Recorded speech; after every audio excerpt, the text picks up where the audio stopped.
Hello, everybody. Today I'll be talking about the United Fruit Company. My name is Alex here, and let's begin. Let's get started with a little bit of background on who the United Fruit Company is. They're founded in 1899.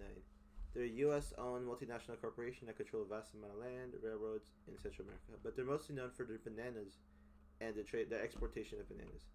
They've been so synonymous with the banana trade that they've built great influence on the politics and the economies of the countries in Central America. With their such a big influence on politics and economies, they've been nicknamed the octopus because their wide reach of influence in that area. Let's start on one of the things, which is going to be labor.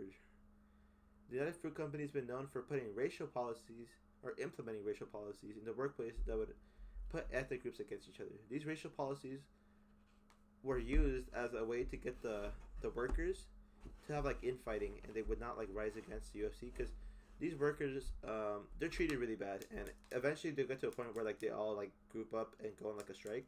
But by keeping them separated with racial dividing them in race, it makes it harder for them to come together as a group and fight against UFC.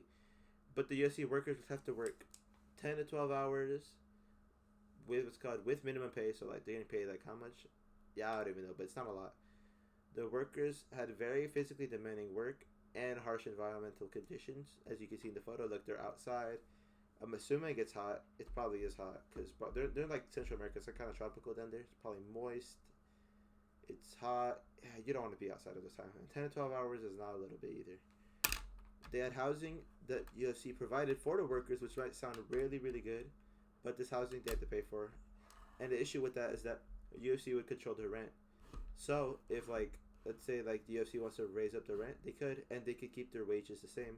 So then it kind of like screws over the worker. But also UFC gets like most of their money back because they're giving it to the worker. The worker's using it for rent, and it comes back to them. So like yeah, they kind of get their money back in that way. So that's the ways they abuse their workers. Let's get on to the next slide, where we can talk about machine gun diplomacy. Machine gun diplomacy is instead of using negotiation, issues would be resolved with military or dictator support. And we've seen this like military support right here is the Banana Massacre. It's the Banana Massacre is in 1928 when many of the UFC workers in Colombia decided they wanted to go on strike for better pay. But the UFC influenced Colombian government. UFC influenced the Colombian government to send in the Colombian military and to shut down the strike. But something led to something, and let's just say a bunch of people died. From 47 to 2,000 people did, which is that's a lot of people. And then in the 1954 coup in Guatemala, it's called. What happened basically is that Juan Jacobo Guzman was voted in as president. I'm gonna just call him Guzman to keep it short. But let's just Guzman. He wanted to implement laws and rules that would benefit the workers. One of the major things that he really wanted to do is that he wanted to give up a large chunk of UFC's land back to the poor Guatemalan people, so they'd have somewhere to like live. And UFC was really opposed to this. So what they did is they told the US that was called Guzman was a communist. And since they're in a Cold War at the time, the US didn't want a communist in their backyard.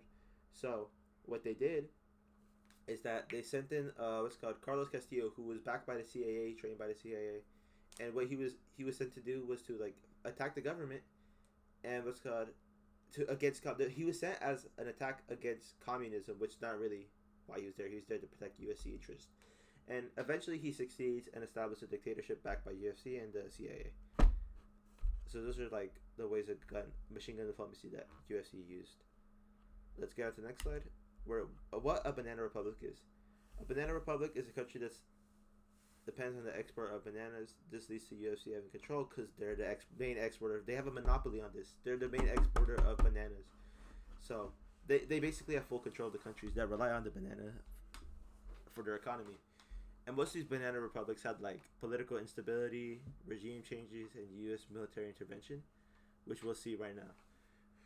With these countries, UFC would implement all their rules, like the labor abuse that they would, the labor rules would be used on all the people in the countries. Like they would implement their rules there because who's gonna stop them? They have full control of the country basically, and if the politicians would get paid off by UFC, so like they would just like comply with UFC. So UFC basically in all intents and purposes had full control.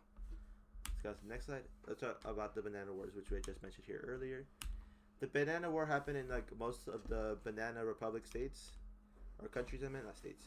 And these countries are like Haiti, Nicaragua, Cuba, Honduras, Dominican Republic, what's called Colombia, Guatemala, and these countries were like they were all controlled by UFC basically, or not controlled, but they're all under the influence of UFC. And in the banana wars, it's when the U.S. military came into Central America from 1898 to 1934. And why this was done is so that the U.S. could protect UFC, like suppressing strikes and stuff like that, so that UFC could make a bunch of money and the U.S. could make a bunch of money because UFC is mainly exporting all their goods or all their bananas straight to the U.S. So if they can protect their interest of getting the bananas over without any like hiccups in the way, like strikes, revolts, regime, like politicians and stuff like that, it makes it easier for both of them to get money. So that's why the banana wars happen. It's not really a war though, because it's just more like they're just occupying the area. That's how I'd put it. It's not really a war, but it's just called banana wars. Let's get on to the next slide. We'll talk about how UFC got themselves involved in the drug trade, and UFC has been like one of the reasons why there's such a big drug issue currently in Central America and most of what's called Latin America, is because when you just stabilize a country, there's no real rules or like just because everything's changing. It's always constantly changing, and this leads to like criminals like making up cartels and like drug rings, and with these what's called drug rings and cartels, they did run rampant. There's a bunch of crime. This is where the crime rates go up, and like because there's no like leader. It's all destabilized. So this issue is all started because of the UFC, right? But not only did they start the whole drug issue, they also participated in the drug issue by what's called smuggling cocaine in their own ships. So what would happen is that UFC, they would work with, or they would pay off a group called the Self Defenders of Colombia, which is a terrorist group, and these terrorist group would use UFC ships to smuggle in cocaine to what's called Europe and the United States. So they're working hand in hand, almost like partners. And not only did UFC help them with drugs, they would also bring many guns into Colombia, U.S. guns, right? But those guns could be used to kill people. So they not involuntarily, they participated in many of the deaths from like drug violence or like crimes relating to drug because they brought in the guns for the cartels. So yeah, you could see that they participated in the drug trade as well. And now we can talk about their effects. And you might be wondering why this photo is right here. Well, that's not UFC, right?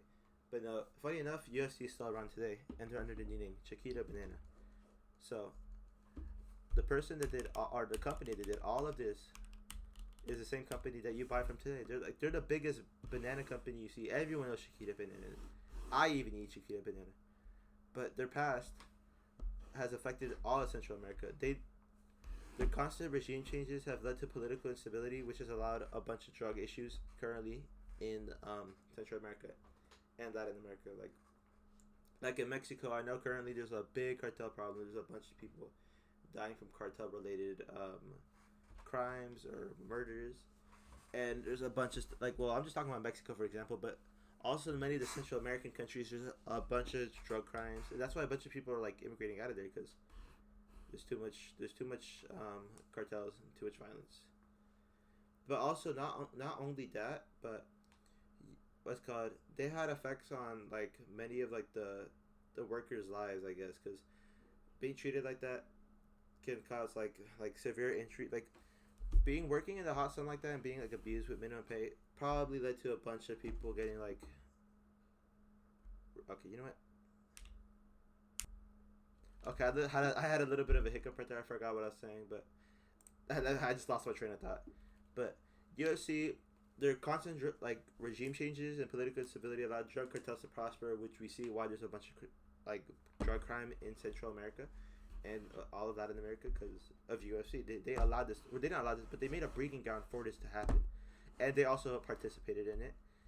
And there's also what's called made all of Central America dependent on bananas as their export. Like if you look it up right now, look up what's Central America's biggest export. Is probably bananas and like coffee maybe, but yeah, they've made them dependent on like exporting bananas. So now most of the people in Central America are mainly working on bananas, and those people are still getting abused. I'm willing to bet if you went down there, the workers are getting underpaid. They're still working cruel hours, and yeah, it's pretty bad. So as a message to all y'all, I'll just say buy a different banana brand because it's still the same company. They're all the same company. It's all the same. Well, nothing's changed, I guess, but like it kind of has. So that's really the end of my presentation. I might cut some of the bits because I low-key lost track of what I was saying. And yeah, this is gonna be unedited, I think. But yeah, have a good day, guys, and peace.